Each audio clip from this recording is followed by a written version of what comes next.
সামাজিক যোগাযোগ মাধ্যম যেন আজ আর শুধু যোগাযোগের মাধ্যম নয়, কখনো কখনো তা হয়ে উঠেছে হেনস্থা ও নির্যাতনের জায়গা। সম্প্রতি রংপুর মেডিকেল কলেজ শিক্ষার্থী ও শিবির নেতা নাজিনুর রহমানের বিরুদ্ধে গুরুতর অভিযোগ এনেছেন এক তরুণী। অভিযোগ রয়েছে, ফেসবুকে তরুণীকে দিনের পর দিন অশালীন এবং কুরুচিপূর্ণ বার্তা পাঠিয়েছে। তরুণীর ভাষ্য অনুযায়ী প্রথম থেকেই তিনি শান্তভাবে বারবার অনুরোধ করেছিলেন যেন এমন বার্তা না পাঠানো হয়, কিন্তু সব অনুরোধ উপেক্ষা করে ওই ব্যক্তি চালিয়ে যান যৌন হয়রানিমূলক বার্তা পাঠানো।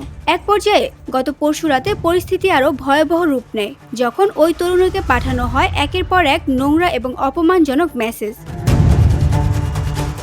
বাধ্য হয়ে তরুণী সংগ্রহ করেন এসব হেনস্থার প্রমাণ এবং প্রকাশ করেন তার নিজের ফেসবুক অ্যাকাউন্টে। কিন্তু এখানেই শেষ নয়, অভিযুক্ত ব্যক্তি বাংলাদেশ ইসলামী ছাত্র শিবিরের নেতাও, এবং তার এই কর্মকাণ্ডকে ঢাকতে মাঠে নামে ছাত্র শিবিরের আরও কিছু সদস্য।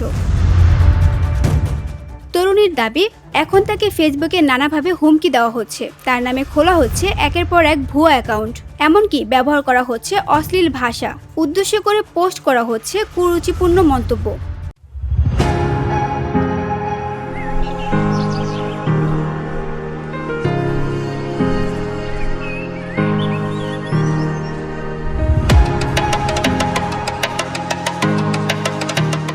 তরুণীর কাছে রয়েছে সকল কথোপকথনের স্ক্রিনশট এবং প্রমাণ, যা তিনি প্রয়োজন হলে আইন শৃঙ্খলা বাহিনীর কাছেও তুলে দিতে প্রস্তুত। তিনি বলছেন, আমার সঙ্গে যে অন্যায় হয়েছে আমি তার সুষ্ঠু বিচার চাই।